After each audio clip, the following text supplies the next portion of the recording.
Libération de prisonniers politiques. Mike Moukebaye, c'est Kikouni.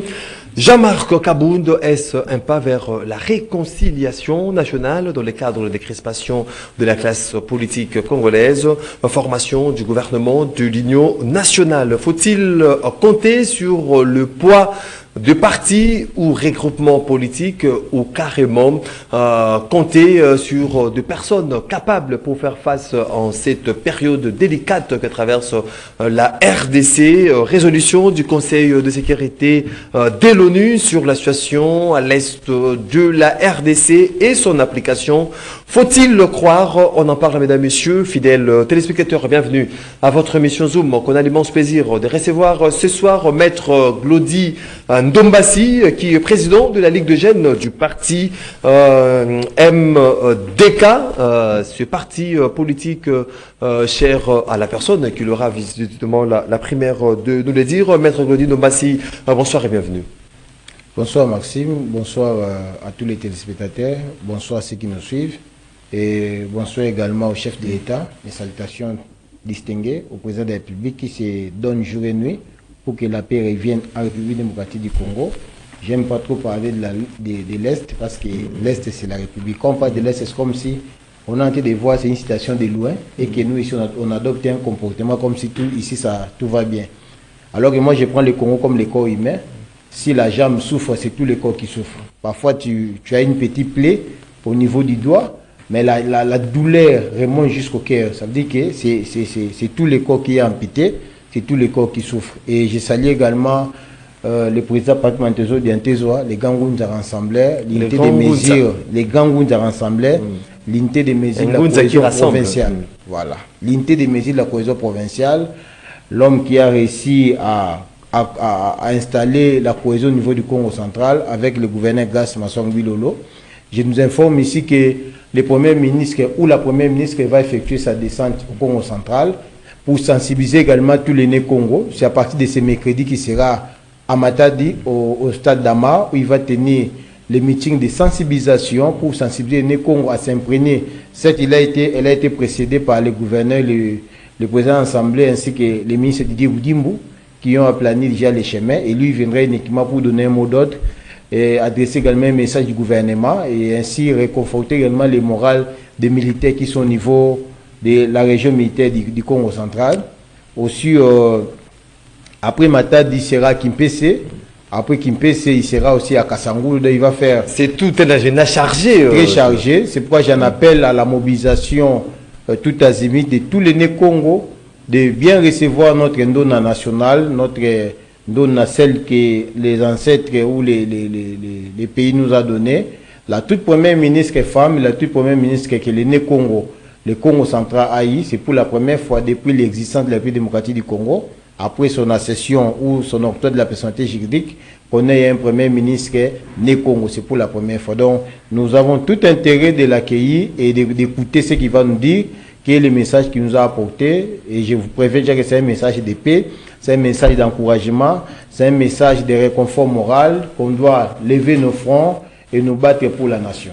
Un don national, ça nous laisse un peu perplexe là, on ne comprend plus rien. Un don national, ça c'est en quelle langue là? C'est en Kikongo. En tout cas, Ndona, c'est comme la reine. Ce sont les femmes qui nous honorent au Congo central. Quand on est Ndona, ça donne la reine du Congo central. Et elle, nous l'avions surnommée notre Ndona nationale.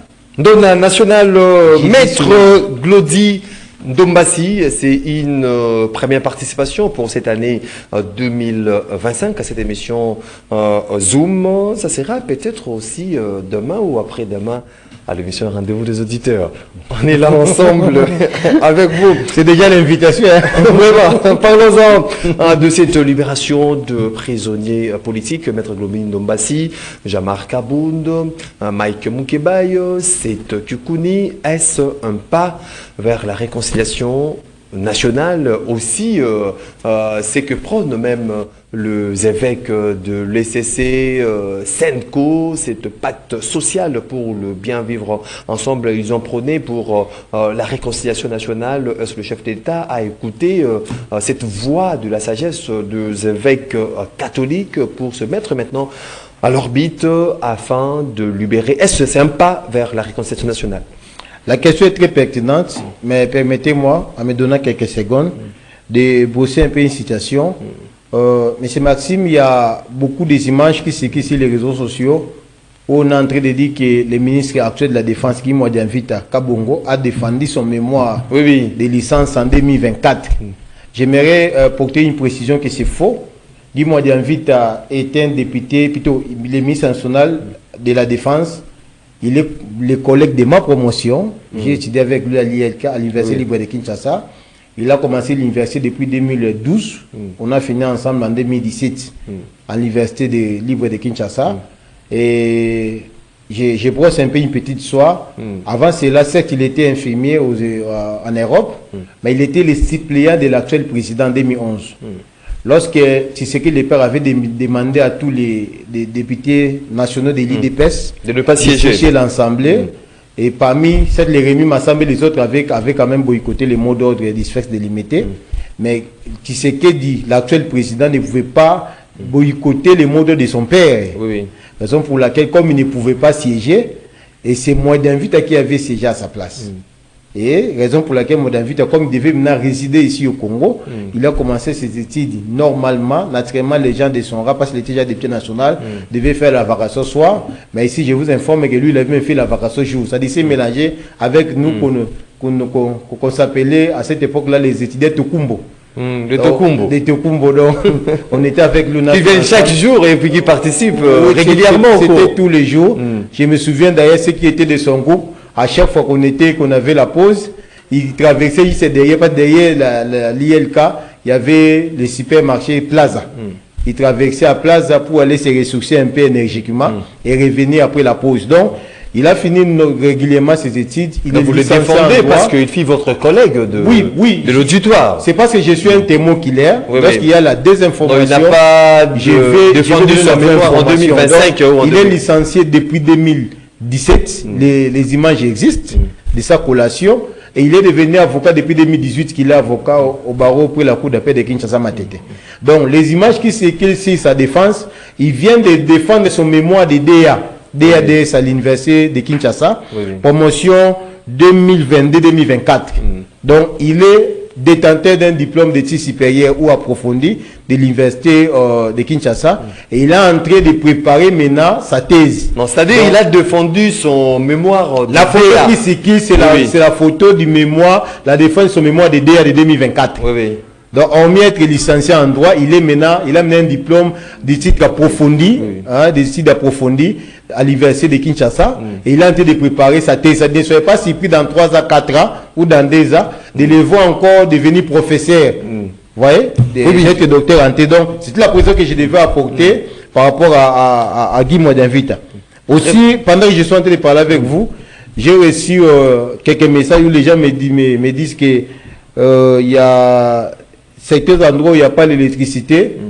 J'aimerais rassurer également la population de Lemba Terminus, la population de Tchangou. L'électricité, c'est un véritable casse-tête aujourd'hui à Kinshasa. Exactement, c'est un véritable casse-tête, mais les causes sont profondes. Pourquoi profondes? Parce que la personne qui est censée de produire l'électricité, c'est le gouvernement, l'État congolais, en créant des barrages. Et les barrages qu'on a, ça n'arrive plus à nous donner l'électricité pour desservir toute la population, étant donné que on a connu ce qu'on appelle l'exode rural, on a connu, comment on appelle ça? Avec la démographie, la population qui est à Kinshasa aujourd'hui, c'était pas la population des 64, c'était pas la population des 80. Aujourd'hui, il y a vraiment l'augmentation extrême de la population à Kinshasa. Et il y a les immeubles qui naissent tous les jours comme des champignons. Et tous ces immeubles de 10, 15, 20 niveaux, que nous disons que Kinshasa Tongama, sont les immeubles qu'il faut électrifier. Qui impactent aujourd'hui à la desserte en électricité. C'est pas moins de 5 à 10 mégawatts par immeuble. Vous voyez? Alors, mais aussi avec ce système de morcellement des parcelles, une parcelle qui consomme par exemple 1 mégawatt, lorsque c'est morcelé, ça peut engendrer 10, 3, 4, 5 parcelles. C'est-à-dire il y a 3, 4, 5 ménages qui se sont ajoutés. Alors, dans 3, 4, 5 ménages là, il faut aussi multiplier le nombre de mégawatts. Il faut que l'État n'a pas prévu cela. Alors, mais les autorités, là, notamment les directeurs généraux managers, Fabrice Lucinde est tenté de se battre pour quand même desservir la population, même s'il faut délester, on vous donne un peu, on coupe de l'autre côté, il se bat pour cela et les agents de la SNEL, selon les informations que j'ai à ma possession, sont mis à l'œuvre pour rétablir l'électricité dans vos coins respectifs. Voilà, revenons dans nos moutons pour parler de la relaxation de prisonniers politiques, un pas vers la réconciliation nationale. Bon, il est vrai qu'aujourd'hui, toute incarcération est subordonnée à comment dirais-je, est subordonnée au règlement des comptes politiques, alors qu'en dépit d'être politiciens opposants tout comme du pouvoir, tous nous sommes régis par les lois de la République. Ce n'est pas le fait d'être opposant qui donne l'accès à un individu qui s'appelle opposant de dire de n'importe quoi ou de proférer plutôt des actes répréhensibles. Non. Mais seulement que pour conserver l'unité nationale, beaucoup de gens ont suggéré à ce que les prétendus prisonniers politiques, alors qu'ils n'étaient pas des prisonniers politiques, fallait qu'ils soient libérés. Raison pour laquelle le chef d'État a également accédé à leur demande en octroyant les grâces présidentielles pour certains et pour d'autres les libérations conditionnelles données par les ministres de la Justice, parce que c'est un pouvoir qui revient au ministre de la Justice. Si instruction du chef de l'État dans les conseils des ministres, on avait demandé à ce que de revoir un peu les cas, parce qu'il y avait aussi l'élasticité de la justice, si des dossiers qui ne finissaient pas.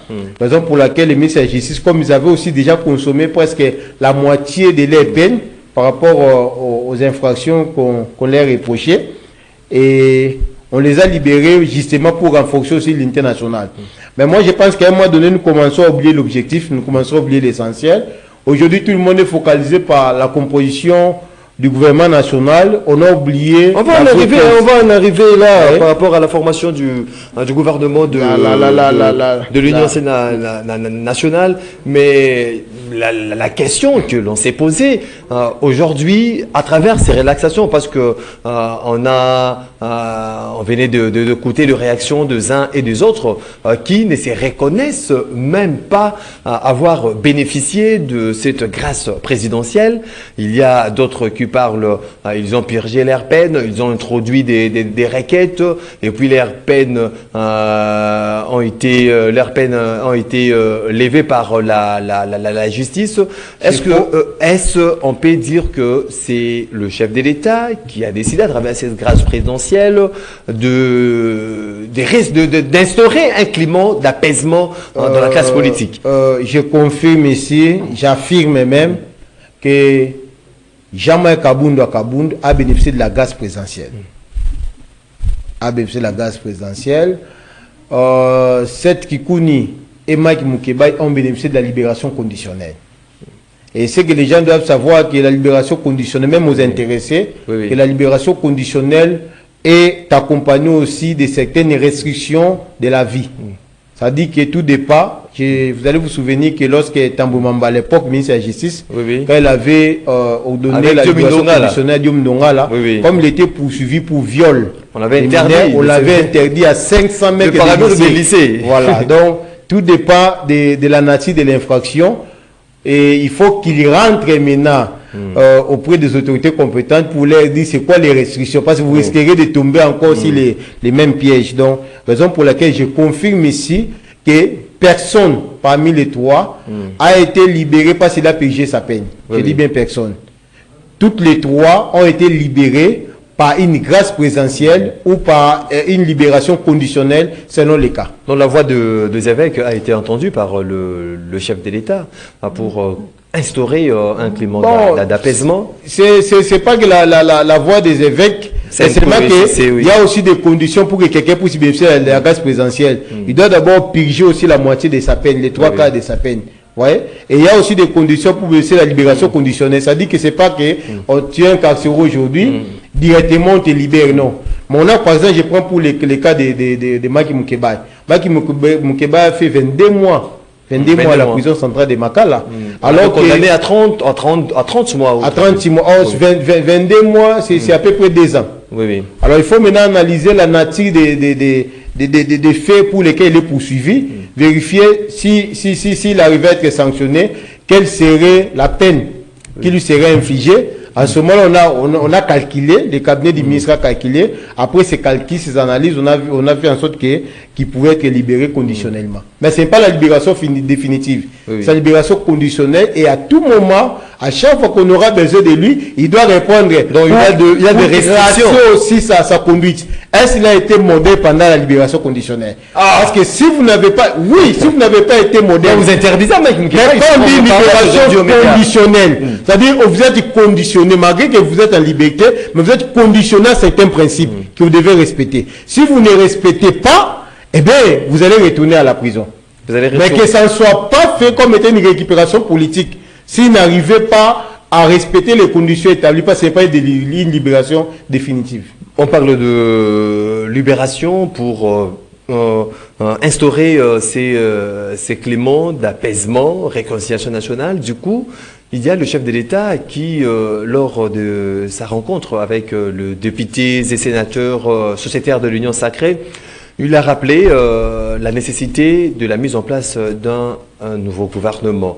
D'un gouvernement qualifié de l'Union nationale pour faire face à la guerre que subit la RDC de la part du Rwanda. Aujourd'hui, est-ce pour ces gouvernements, il faut toujours tenir compte de poids de partis ou regroupements politiques, comme ça a toujours été le cas dans plusieurs gouvernements que nous avons eus en République démocratique du Congo, ou penser aussi mettre en évidence de personnes capables de faire face à cette période délicate que traverse notre pays? Bon, je suis tenté de dire que lorsqu'on avait composé le gouvernement Samadé, ça a été surnommé le gouvernement des Warriors. Des Warriors. Les Warriors, ça veut dire que... Des guerriers. Les guerriers, les hommes de la situation. Oui. Alors, je suis en train de chercher aussi un mot pour le gouvernement Soumis-Nouadé, qu'on appelle le gouvernement d'union nationale. Pour moi, j'ai nommé ce gouvernement le gouvernement des Gaulois. Pourquoi j'ai nommé ce gouvernement des Gaulois? C'est-à-dire? Parce que les Warriors ont échoué. Les Warriors avaient monté leurs limites. Warriors, on connaît avec le Golden State, le guerrier en anglais. Oui, mais guerrier. Les Gaulois, ils n'ont pas été à la hauteur. Comme ils n'ont pas été à la hauteur, c'est-à-dire qu'il faut essayer avec les Gaulois. Les Gaulois, c'est en anglais ou c'est en Kikongo. À Kikongo. Voilà. Qui veut dire les hommes de la situation. Voilà. Dans l'inverse des Warriors. Alors, M. Maxime, il est vrai qu'il faut qu'il y ait un gouvernement national, parce que qui dit gouvernement national, c'est un gouvernement qui s'adapte à la situation et aux réalités actuelles. Mais c'est vrai que moi, je suis de ceux qui pensent qu'avant de mettre ce gouvernement national, il faut plutôt aller d'abord dans l'évaluation profonde de ce gouvernement. Parce que souvent, nous changeons de termes, gouvernement national, mais vous allez voir que les mêmes visages des gens qui ont échoué, les mêmes visages des personnes qui ont montré les limites, revenir et se cacher derrière les mots gouvernement national. Se cacher derrière les mots gouvernement des Warriors. Alors que même pendant le gouvernement des Warriors, il n'a pas été Warrior. Quelqu'un qui n'a pas été Warrior se cacha dans les Warriors, mais il sera encore été reconduit sous prétexte qu'il a été Warrior. Le chef de l'État a délégué son conseiller principal en charge de sécurité. Le conseiller spécial. Le conseiller spécial aujourd'hui, c'est comme un formateur. Il est vrai, on dit consultation, mais c'est un formateur actuellement du gouvernement. Et comme formateur, lui va recevoir des forces vives, des partis politiques. On ne va pas s'inscrire au dialogue de Senko si aujourd'hui le chef d'État a désigné Eberand comme pour consulter la classe politique. Donc le chef de l'État se passer du service de la Senko et de l'ECC. Non, il faut faire la différence entre le dialogue et la formation du gouvernement. C'est un gouvernement de l'Union nationale. C'est un gouvernement de l'Union nationale. En commun tout le monde, que ce soit de l'opposition, majorité ou résistant. Mais les chefs a tendu la main par un discours où il a dit que je vais lancer le gouvernement national, j'en appelle à quiconque. C'est un appel tendu par les chefs d'État, quitte aux opposants de se manifester. C'est-à-dire que les chefs d'État ne s'inscrivent pas dans l'approche de la Senko et de l'ECC. Bon, l'approche de la Senko, ça peut être aussi une bonne approche, mais c'est vrai que ça sera à long terme. Ça sera à long terme, ça prendra du temps. Pourquoi? Quand la Senko demande à ce que Senko et ECC demande à ce qu'on échange qu'on dialogue avec les groupes rebelles, notamment les M23, ça va prendre du temps. Peut-être ça ne se fera pas au Congo, à Kinshasa, parce qu'ils vont choisir un terrain neutre. Ils peuvent dire que non, nous voulons que ça soit à Nairobi. Alors il faut que toutes les parties qui seront consultées voyagent pour la Nairobi. Alors qui va prendre en charge les billets de chaque partie? C'est-à-dire qu'il faut aussi un budget, il faut tenir compte de ça. S'ils feront 3 jours, 4 jours au lieu de consultations, il faut qu'ils soient logés. Ça ne sera pas leurs frais. Parce qu'ils vont se dire que c'est vous qui avez besoin de nous, pas nous. Alors quand vous avez tendu la main, vous devez nous prendre en charge. C'est-à-dire tout ça, ça sera en interne. Mais nous connaissons comment souvent les dialogues ne se passent dans ces pays. Il y a ceux qui viennent avec un cahier de charges très chargé, et que lorsque le cahier de charges ne sera pas accepté, ils vont claquer des portes pour partir. Il faut encore courir derrière et les supplier pour revenir. Ça peut vous prendre même une année de dialogue. Ça peut prendre même une année de pourparler, alors qu'on n'a pas que ça comme priorité. Il est vrai, ça peut être une priorité, mais peut-être pas la priorité de priorité, parce que ce n'est qu'un groupe d'individus qui vont se réunir pour traiter la question, mais la population. Quelle est la population? La population doit vivre en paix. La population veut voir qu'il n'y ait pas d'embouteillage. La population veut vivre dans la sécurité interne. Tout ça, vous n'allez pas conditionner ça dans les dialogues, non. Raison pour laquelle, en attendant, parce que la CENCO aussi n'a pas encore fini sa mission, jusqu'à ce que la CENCO finira sa mission, je crois que de la même manière, la CENCO a commencé auprès du chef d'État qui a lancé ça comme alpha. Le chef d'État va également se présenter ou se représenter à la fin comme Oméga. Et la CENCO reviendra auprès du chef d'État pour dire que voilà, après avoir parlé à chaque parti, c'est que chaque parti nous a dit. Et voilà ce que nous proposons. En ce moment, le chef va voir comment nous pouvons évoluer. Donc, ça c'est à long terme. Mais alors, maintenant, à court terme, c'est la mise en place d'un gouvernement national. Un gouvernement de guerriers, un gouvernement de Gaulois, un gouvernement des gens capables de donner la solution aux Congolais, un gouvernement des gens qu'on appelle les gens de la situation, pas un gouvernement des fanfarons, pas un gouvernement des chantiers ou des atalakos. Il est là seulement pour chanter Félix chaque jour du matin, midi, soir, mais il n'est pas là pour donner la solution au peuple congolais. Or, les vraies personnes ou les vrais Gaulois, ce n'est pas celui qui chante Fachi Béton, mais c'est celui qui est capable de faire des diagnostics réels dans son secteur et donner des solutions. Lorsque le peuple retrouve du sourire dans son secteur, ça c'est élever les chefs d'État. Ça c'est honorer les promesses des chefs d'État. C'est même honorer l'ordonnance qui vous a nommé. Mais quand vous n'êtes pas à la hauteur de votre ministère, en tout cas pour moi, il n'y a pas question de Gaulois ou de Warriors. Il faut être... Non, je n'ai pas de Gaulois, parce que les Warriors ont échoué. Et ici, au Congo, nous n'avons que des Gaulois et des Warriors. Comme les Warriors ont échoué, c'est pourquoi moi je propose à ceux qu'on mette un gouvernement de Gaulois. Maître Claudine Ndombassi, je rappelle, vous êtes président de la Ligue de jeunes de ces partis NDK. On parle bien évidemment de ces gouvernements qui sera mis en place tantôt, le gouvernement de l'Union nationale. On parle bien de l'Union nationale, réconciliation nationale, cohésion nationale, tous ces termes qui y vont dans ces sens.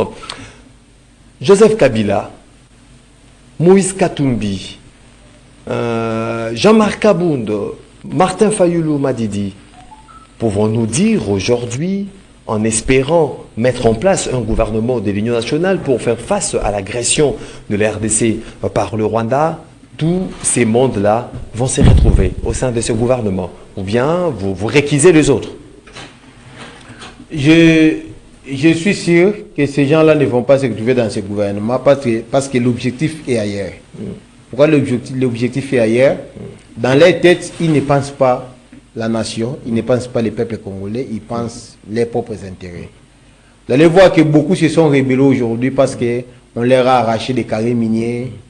Est-ce que ces carrés miniers qu'on leur a arrachés, ça servira à la nation ou au peuple congolais? Non. Mais aujourd'hui, ce sont de nos compatriotes qui sont tués tous les jours pour des intérêts égoïstes et individuels. Monsieur Maxime, je suis en train de faire une distinguabilité entre... En tout cas, c'est un devoir que je suis en train de résoudre ces derniers temps entre un libérateur et un tueur. Non, aujourd'hui, c'est fait passer pour un libérateur. Mais lorsque j'ai vu les massacres de Mwami, lorsque j'ai eu des informations sur les recrutements des enfants de 12 ans au moins dans des écoles, des recrutements forcés, dans des écoles, des centres d'accueil, des centres d'hébergement des orphelinats dans des églises pour les intégrer à l'armée, l'armée du M23. L'armée rebelle. L'armée rebelle. Je suis tenté de dire, est-ce que ça c'est vraiment un groupe de libérateurs? Parce qu'un libérateur, c'est celui qui défend une cause noble. Oui. Un libérateur ne tue pas son prochain. Un libérateur ne sacrifie pas l'avenir de son peuple. Parce que quand vous prenez ces enfants-là qui ne savent pas lire ni étudier, encore moins écrire, vous allez demander à ces enfants d'intégrer l'armée. Dans 10 ans, 15 ans, on n'aura quelle sorte d'armée? Des gens qui n'ont pas étudié, n'est-ce pas? L'âme fatale de quelqu'un qui n'a pas étudié, c'est quoi? C'est d'abord la colère, c'est l'incompréhension. Raison pour laquelle nous constatons parfois, quand tu parles à un policier, il ne comprend même pas. Et sa réaction, parfois, c'est son âme. Oui, oui. Et raison pour laquelle les policiers communément appelés Oujana agissaient directement par les coups de balle. Quand tu parles, comme il ne te comprend pas directement, il tire sur toi. Oui. Pourquoi tu comprends directement que ce policier n'a pas atteint, n'a pas un niveau? Est-ce qu'il faut toujours continuer dans cette même allée? Alors qu'aujourd'hui, le commissaire général de la police, le général Benjamin Longaboni, se bat tous les jours pour redorer l'image de la police. Alors, est-ce qu'il faut toujours parler d'un libérateur? Non, ce n'est pas un libérateur. Ce sont plutôt des tueurs. Ce sont des tueurs, ce sont des agresseurs, ce sont des ennemis de la République. Moi, je pense qu'il y a une autre manière de revendiquer. Vous avez vu aujourd'hui, lorsque le chef d'État me disait que c'est Kabila qui est derrière les M23 et FCR, on était tous, non, les chefs d'État. Même moi, j'avais mis des doutes. J'avais mis des doutes. Mais aujourd'hui, qu'est-ce qui te fait croire que c'est vrai ou c'est véridique? Mais lorsque vous avez vu la sortie médiatique de Joseph Kabila qui hier avait traité les M23 un groupe terroriste. Hier avait traité les M23 un groupe de rebelles, des ennemis de la paix. C'est les noms qui utilisaient les ennemis de la paix. Et lorsqu'en 2009, Joseph Kabila négociait avec les M23, c'était avec Kagame. En 2012, c'était avec Kagame. Et Joseph Kabila avait dit que le Rwanda, avec la RDC, n'ont jamais eu de bonnes relations diplomatiques. Aujourd'hui, Joseph Kabila, dans sa casquette de sénateur à vie, payé par l'État congolais, dans sa casquette de l'ancien président, qui est soumis à un devoir de réserve, va vous dire aujourd'hui que non, écoutez, Joseph, les Nanga et les M23, ils défendent une cause noble. Mais écoutez, c'est Joseph Kabila qui le dit, un ancien président, ou c'est quelqu'un d'autre? Non, c'est atteste directement ce qu'a déclaré le chef d'État Félix Tshisekedi. Exactement. Exactement. Et regardez les publications. Mais aujourd'hui, c'est les gouvernements de l'Union nationale. Est-ce qu'ils feront partie de ces gouvernements ou il y a déjà un groupe de politiques congolais qui sont exclus de ces gouvernements de l'Union nationale? Récemment, j'étais en train de vérifier, de suivre les informations. Je suis tombé sur une vidéo où Minaku, l'actuel vice-président des PPRD, est en train de dire que vous ne savez pas, ça c'est un message qu'il a adressé à ses militants, vous ne savez pas comment est-ce que Joseph Kabila, notre président, se bat jour et nuit pour que nous revenions au pouvoir. En tout cas, c'est une question qui m'a beaucoup tiqué. J'ai dit waouh. Donc, ce que Joseph Kabila fait... C'est une confidence de vice-président du PPRD à ses militants. Non, ce n'est pas une confidence, parce que c'est dans les réseaux sociaux. C'est déjà dans les réseaux sociaux. C'est déjà dans les réseaux sociaux. Qu'il se bat jour et nuit. Il entre partout pour que nous retournions au pouvoir. Or, il a quitté le pouvoir par la démocratie. J'espère qu'il devait aussi retourner, si cela serait possible, par la démocratie également. Peut-être pas Joseph Kabila, mais son cas politique. Par la démocratie, parce que Tshisekedi, qui est aujourd'hui président, toute sa vie, il n'a milité que pour la démocratie et l'état des droits. Mais dommage que ces discours proviennent de ceux qui pensent être des démocrates et des pères de la démocratie. Mais c'est il ne faut même pas espérer ces gens dans le gouvernement national, parce que leur objectif, c'est Tshisekedi. Donc pas Kabila, pas Fayoulou, il faut pas espérer. Moïse Katumbi. Il ne faut pas espérer. Moïse Katumbi était lorsqu'on a créé l'Union sacrée. Oui. Il était dans le gouvernement. Mais Fayoulou qui parle de ces feuilles de route de Kinshasa, est-ce que Fayoulou... Les gens... Mais si, il n'y aura pas Fayoulou, il n'y aura pas Moïse Katumbi, il n'y aura pas Kabila, il n'y aura pas Denis Mukwege, Delis Sanga, tous ces mondes-là, pouvons-nous parler encore d'un gouvernement d'union nationale sans la présence de... Est-ce que quand on dit l'union nationale, ça se résume à ces 3-4 individus-là? L'union nationale. Non, parce que c'est de l'opposition. Non. Ce sont de figures de poids de l'opposition. 80 millions d'habitants. Ce sont des figures de poids de l'opposition. Les figures de poids parce qu'ils ont les armes. Parce qu'ils prennent les armes à l'Est de la République. Non, Fayoulou n'a pas des armes. Fayoulou n'a pas... Non, je ne parle pas des Fayoulou, je parle des autres. Les figures parce qu'ils disent que non, si Moïse Katoum n'est pas président, n'est pas ce couple Katangade. C'est pas mais vous savez, lorsque ce discours-là a été tenu, je n'ai jamais vu la Senko LC condamner cela, dit que c'est un discours séparatiste. Mais aujourd'hui, à Kinshasa, quel est le discours que moi, c'est né sur la tenue? À un certain moment, quand on est leader d'opinion, il y a des choses qu'on peut ou n'est pas que la déontologie nous interdit de dire en public. Même si cela est vrai, je ne dis pas que c'est vrai, je dis même si cela est vrai, mais la déontologie t'interdit, vite ton rang, vite en autorité que tu ne peux pas le dire ici, la place publique. Parce que tu es leader d'opinion. Combien de gens qui vont te suivre? Combien de gens qui seront derrière toi? Combien de gens qui vont croire à ton message? Et tu risques de désorienter la population. Donc moi je pense que l'Union nationale n'est pas ces gens-là. Ils ne vont pas entrer, mais ils vont attendre les dialogues. Parce que dans les dialogues, pour eux, dans les dialogues, surtout ceux qui sont dans les cas des groupes armés, ils veulent comment on appelle ça, les brassages mixage. Qui est brassage, mixage, réinsertion. C'est ce qu'ils cherchent. Parce qu'ils savent que dans le gouvernement de l'Union nationale, les carrés miniers qui sont aujourd'hui pas des investisseurs qui veulent investir dans ces pays, ils vont réclamer ces carrés miniers pour les intérêts égoïstes. Alors, comme ils n'ont pas ces carrés miniers-là, ils ne vont pas venir.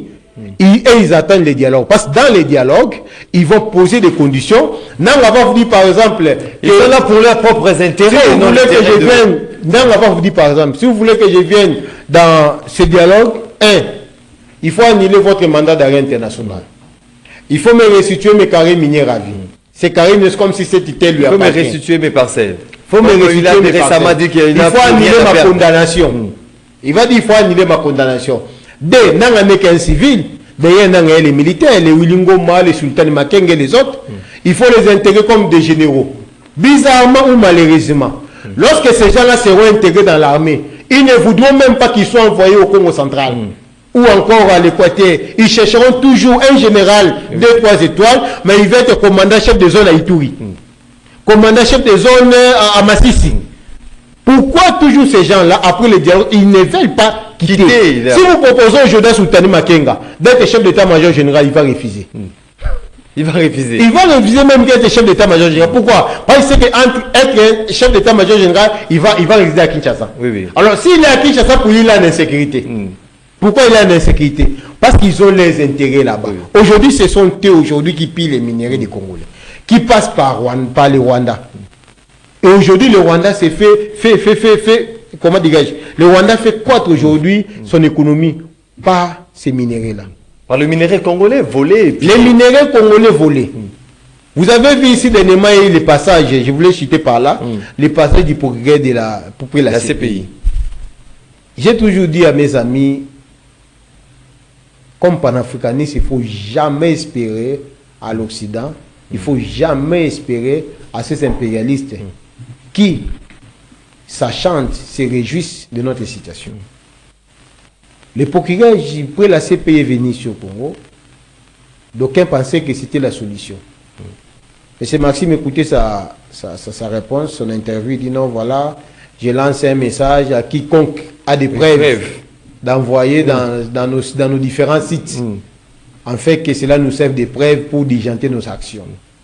Quand il a lancé le mandat contre Netanyahu, il y avait une preuve.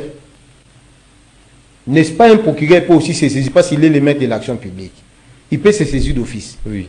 Pourquoi il n'a pas demandé à nous ici de donner des preuves? Parce que nous avons des preuves au niveau de nos services de sécurité. Mais tous ces rapports des Nations Unies, ce ne sont pas des preuves. Ce sont des rapports établis par les experts indépendants. Donc pour dire qu'il ne faut pas compter sur... Donc pour dire qu'il ne faut pas compter. Ça risque de nous endormir. Qui est venu faire son tourisme. Parce qu'il y a eu la clameur publique, les gens ont marché. Ces pères l'ont dit non, voilà, écoutez, allez faire un tour là-bas, il faut les distraire, tout ça, et puis tu rentres.